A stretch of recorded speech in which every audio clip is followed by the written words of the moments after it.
Hello friends! Today Snuggles and myself will be sharing a story with you called The Best Eid Ever, written by Esma Mubin Udin and illustrated by Laura Jacobson. Anissa sat in her bed looking out the window. Her parents were away at the Hajj pilgrimage and she missed them. Saudi Arabia was so far from her home in America. She thought about last year's Eid holiday, when she had worn her new shalwar kameez with flowery orange henna designs on her hands. Daddy had said she looked just like a princess. Mommy had let her eat candy before breakfast. They all went to Eid prayers together and then visited friends all day. But today the house was quiet. Just then, Anissa's grandmother bustled into the room. "Anissa, happy Eid!" Nani sat on the bed and greeted her granddaughter with a big hug and kiss. "Time to get ready for prayers."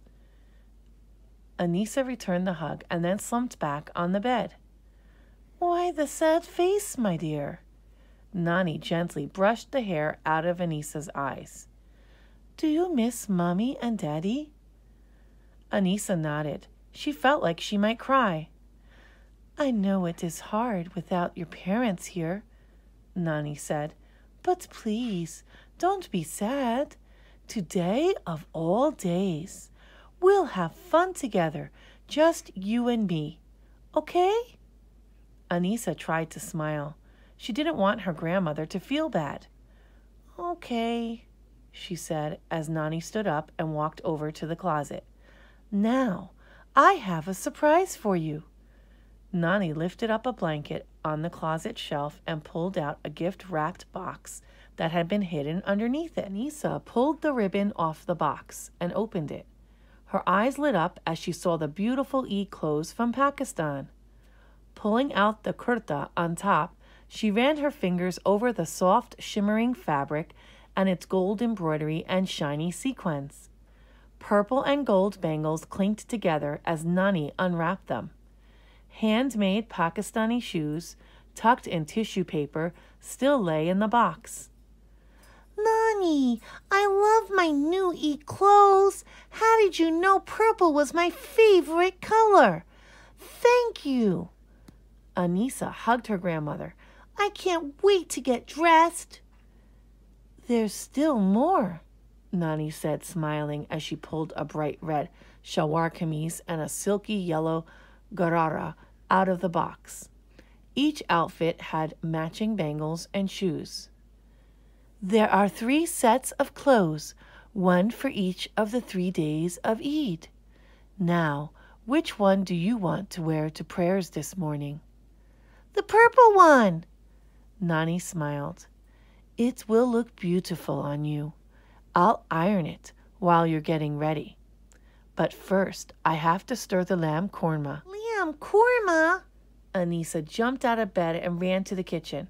The aroma of her favorite dinner cooking on the stove made her mouth water. "Please, can I taste some?" Nani scooped out a spoonful of bubbling lamb curry, blew on it, made sure it wasn't too hot, and then gave Anissa a taste. Anissa savored the salty, spicy curry in her mouth. "Yum! It's good." "I'm glad you like it. Now, let's hurry and get ready so we're not late for the prayers." At the prayer hall, the imam gave a sermon about the Hajj pilgrimage. Anissa had a hard time paying attention because she kept thinking about her parents and wishing they were with her.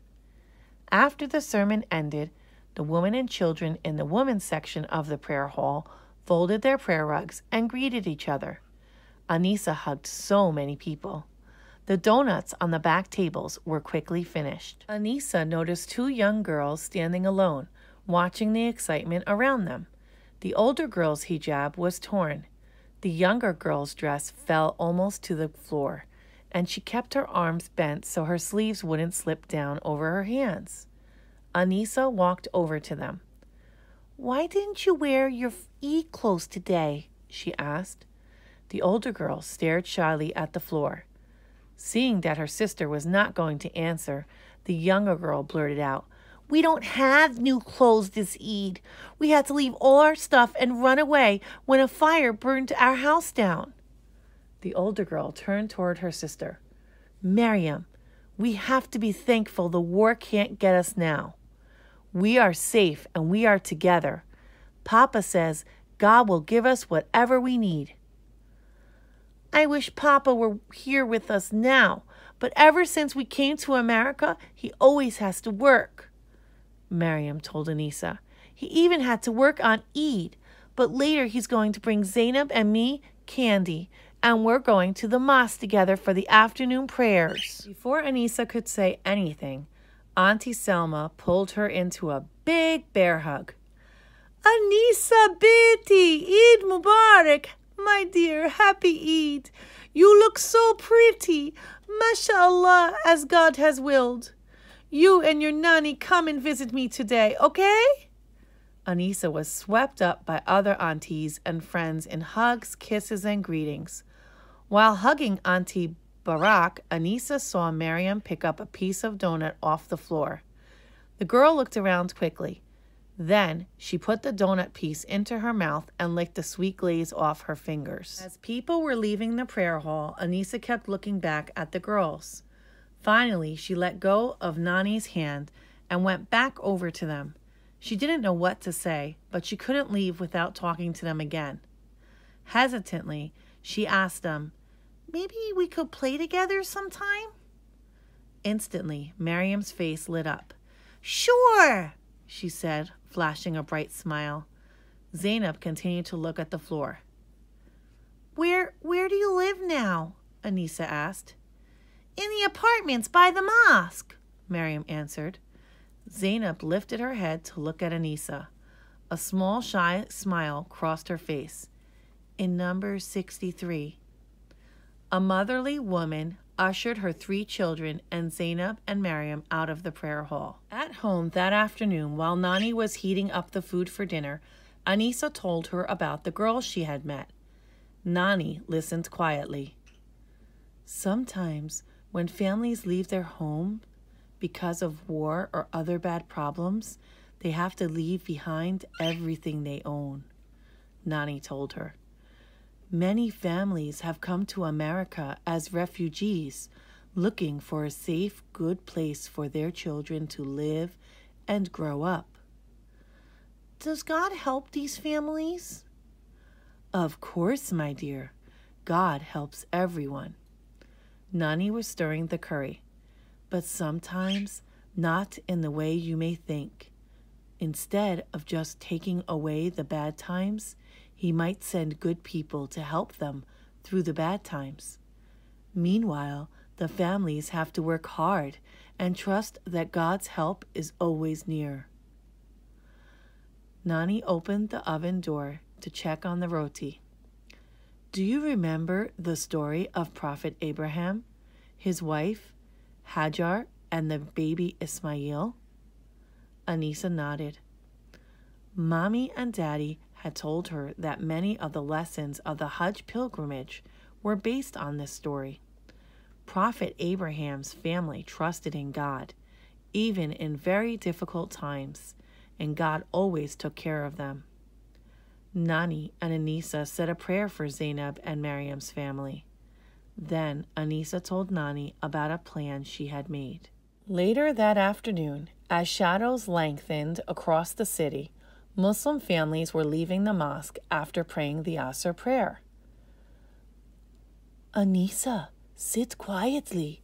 Someone will hear you," Nani whispered to her granddaughter as they crouched behind the bushes outside the apartment building next to the mosque. "Here they come. Duck down." Through the leaves, they saw the 2 girls and a man stop in front of the decorated baskets neatly arranged on the cracked stoop in front of their door. "What's this?" In surprise, the man read the attached card. "Happy Eid to Miriam, Zainab, and their papa." Anissa felt as if she might burst with excitement. Would they like the presents? Zainab and Miriam opened the baskets. "Wow, beautiful clothes! Look at all the sparkles on this yellow shirt!" What a pretty red outfit with matching bangles and shoes. I can't believe this, the man said softly. Lamb and chicken, rice and vegetables, even desserts and candy. Who could have left all this? Papa, help us carry the baskets inside. Miriam was trying to drag a basket across the sidewalk. Put them down, girls, their father commanded. We don't take charity. Their father paused. Then Miriam asked softly, But can I keep the yellow clothes? I love yellow. And what about those sparkly bangles? No, my dears, their father spoke again. You know that a Muslim does not beg from others. But Papa, we didn't ask for them, Zainab pointed out. Papa didn't budge. I will provide for my family. There are other people who need this food and these clothes more than we do. Now let's go. Can I just eat this cookie right now? Anisa could hardly breathe. What if they didn't take the gifts? As she leaned forward to see better, a twig snapped under her. What was that noise? The father asked as he turned around to face the bushes. Anisa and Nani ducked as his heavy footsteps approached their hiding place. Through the leaves, Anisa could see the man's stern features and firmly set chin coming toward them. Hidden behind thick eyebrows were soft, gentle eyes. In these eyes, Anisa recognized the same look of tenderness she often saw in her own father's face. Anisa and the man looked at each other for a long moment. Then, abruptly, he turned around and walked back to his daughters. He knelt down on one knee and opened his arms. The girls wrapped their arms around him, and Miriam climbed onto his knee. Papa, there's more food than we need here, she said, small fingers gently touching his cheeks. Why don't we share it with the neighbors? And please, can we keep the pretty clothes? Please, asked Zainab. Anisa saw the man's face soften as he drew his daughters close to him. As he hugged them, he nodded, and he smiled at Anisa and Nani. After Anisa and Nani returned home, Nani picked up the telephone and dialed. Hello, I'd like to order a medium vegetable pizza for delivery, she said. After she hung up, she shook her head. Eating pizza on Eid. My child, I have never had an Eid like this one. Me neither, Anisa said. I can't wait to tell Mommy and Daddy about it. Later in the evening, as Anisa and Nani snuggled up on the couch and ate pizza, they both agreed this had been the best Eid ever.